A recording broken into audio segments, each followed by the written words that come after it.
Hey, how are you? It is Harrison Barron, the Millennial Entrepreneur, and in today's video, I want to teach you guys about headings and how to structure your blogs, how to format your blogs, formatting requirements, and really everything that goes into making a blog post stand out and rank in Google. So why should you listen to me? I have my own personal blog, we have an agency, and we do this for dozens of other companies, and we're constantly ranking #1 on Google for a variety of different things.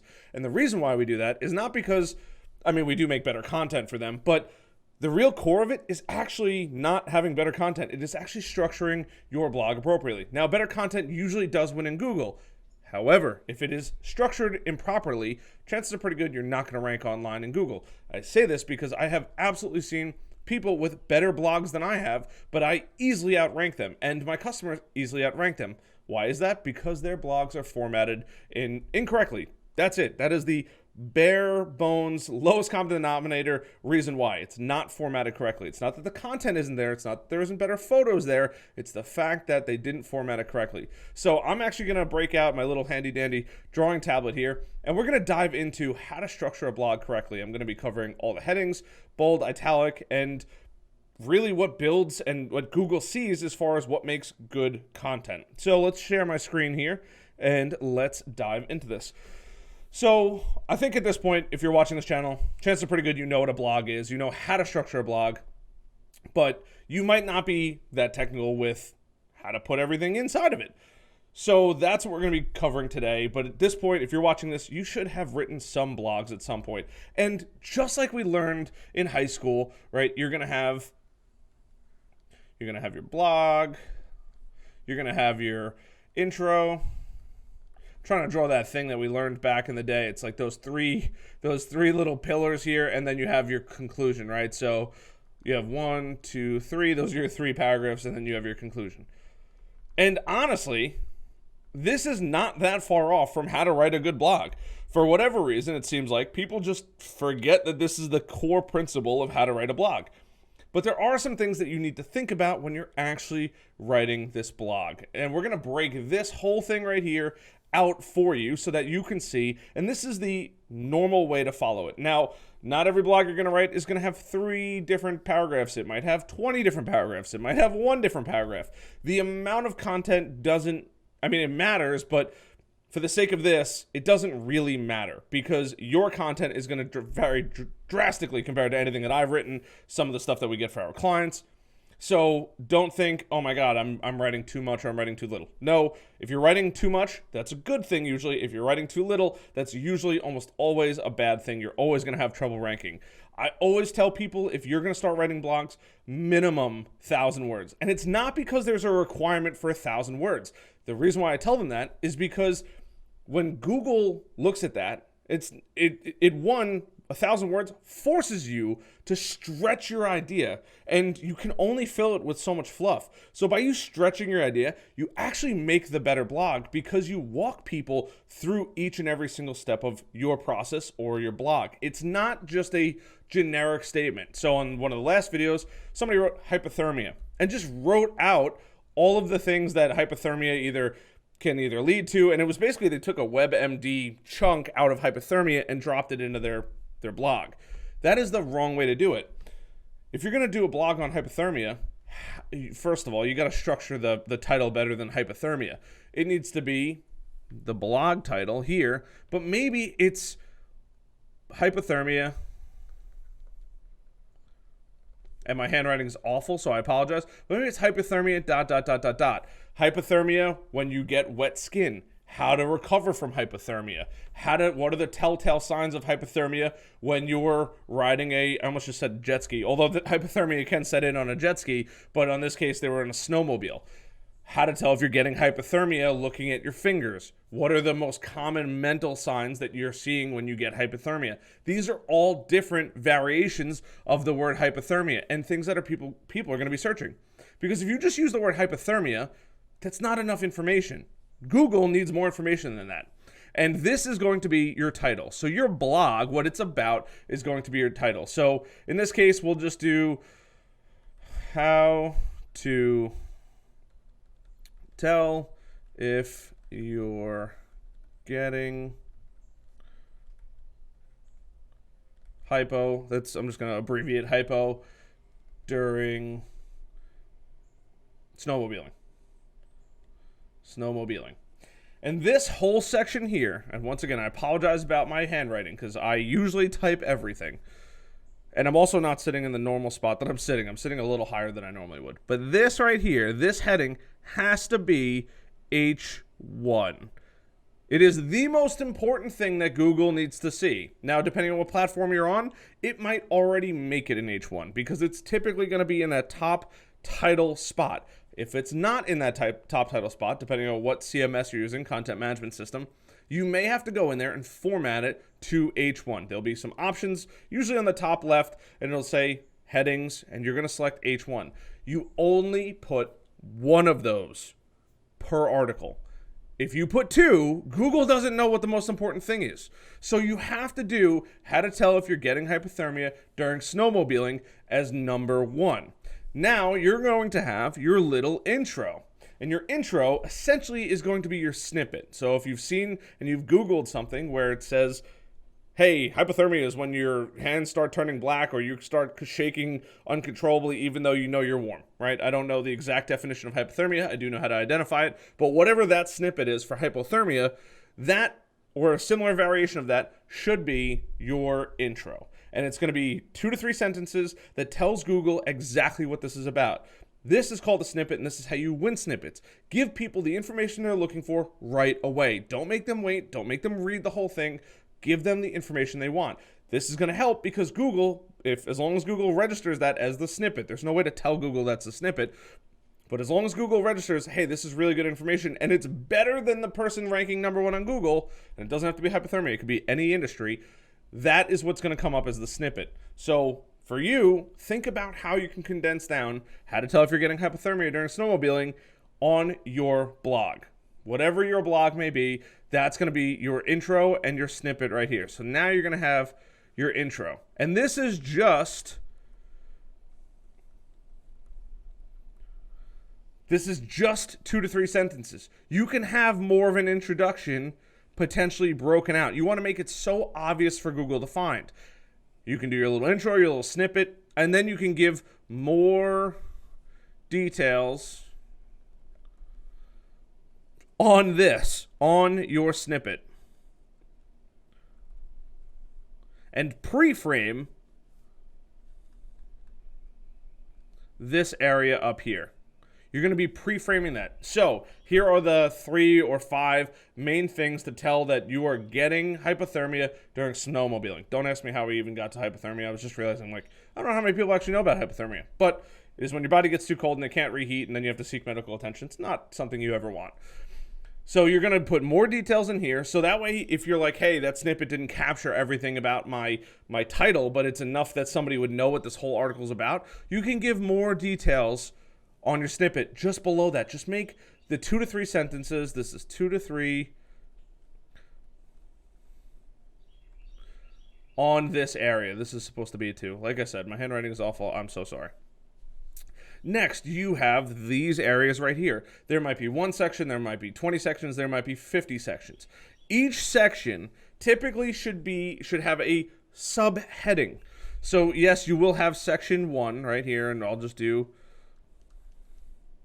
section 1, right? We have section 1 right there. This area should be pre-framed with an H2. And this is going to be telltale signs, right? That'll just telltale signs of hypothermia.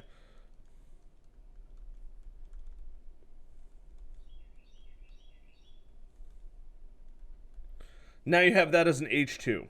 Now, if you need to create bullets or different smaller subheadings inside of how to tell the signs of hypothermia, so maybe it's numbness of your fingers, maybe it's uncontrollable shaking.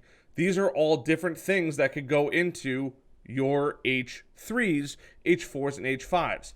You may have heard of these. You may have seen these. You have H1, you have H2, all the way to H6.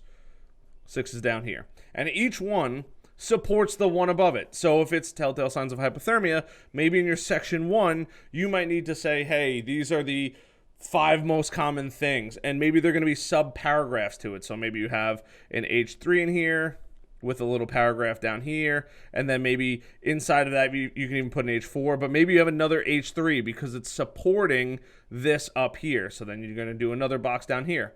And this theme is going to follow this whole time. So maybe you have another H2, that is tell what to do if you have hypothermia.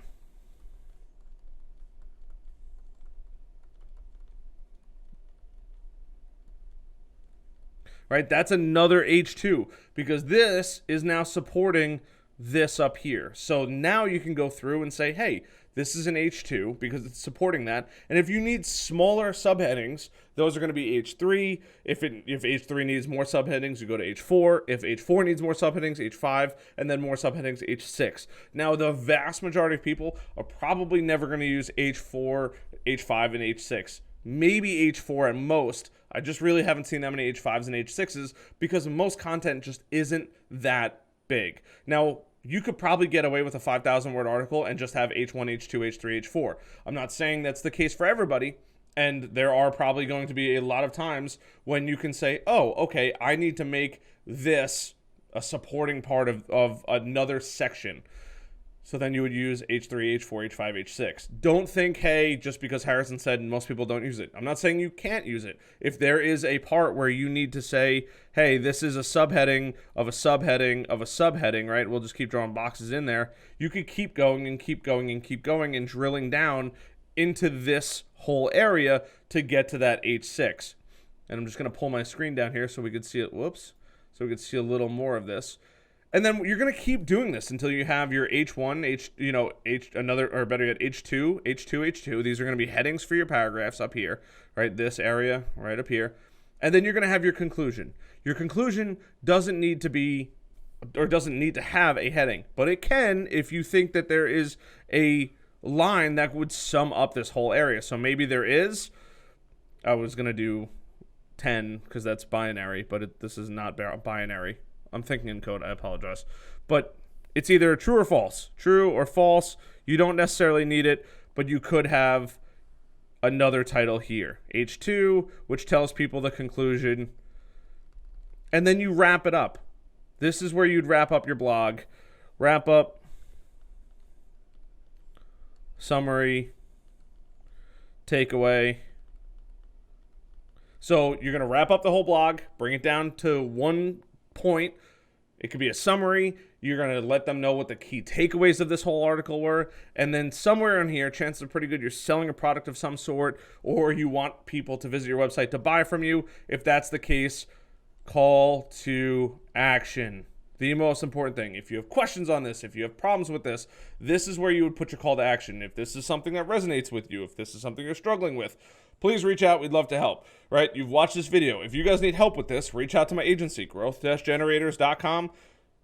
If you can fill out a little form right there and we'll reach out to you and we'll help you out. That's the call to action, right? Or visit my free Facebook group down below. Whatever my call to action is going to vary drastically from your call to action, but think about your call to action. This is the easiest way that I can explain headings to people. This is probably going to be the most well-written part. I mean, disregard the handwriting, but the most well-written and most detailed heading explanation out there, because most people, for whatever reason, don't do headings. And headings are arguably the most important thing to Google. If you do not focus on this area right here, headings 1 through 6, and each heading goes underneath another one. So if it's heading 1, right, heading 1 is then supported by heading 2, is then supported by heading 3, which is then supported by heading 4.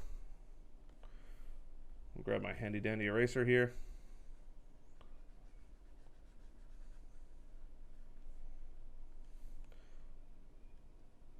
Heading 4, which is then supported by heading 5, which is then supported by heading 6. Now, I did also say the way you format your text. Make your text easy to read. I say this because most people don't use italicized, they don't use bold. I don't understand why. But if somebody's reading a paragraph, your eyes go to things that don't fall in line, that are not a pattern, that are not following what everything else is doing.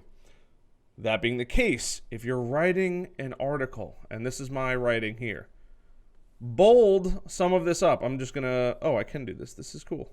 Still learning this, guys. I'm sorry. Maybe bold that up, and then you go back down to, I hope this is the right size. Yeah. Right? And then maybe you have an italicized. Use these areas for different things that you need to catch somebody's attention on, so that way they can go back to see what it is. Their eyes are naturally going to be brought back to this area here, because this area doesn't look like everything else, and this area here, which doesn't look like everything else. These are going to be bolds.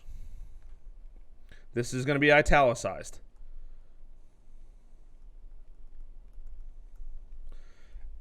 There's no magic number on how many you should put in. There are different solutions and softwares that'll tell you. Does Google really care about that?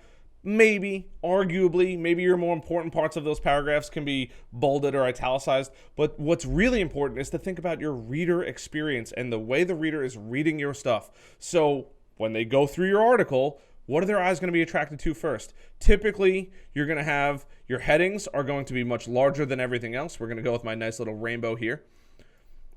Right, your title is obviously going to be pretty large. And then after your eyes go to that and they read this, their eyes are then going to gravitate towards bold text and italicized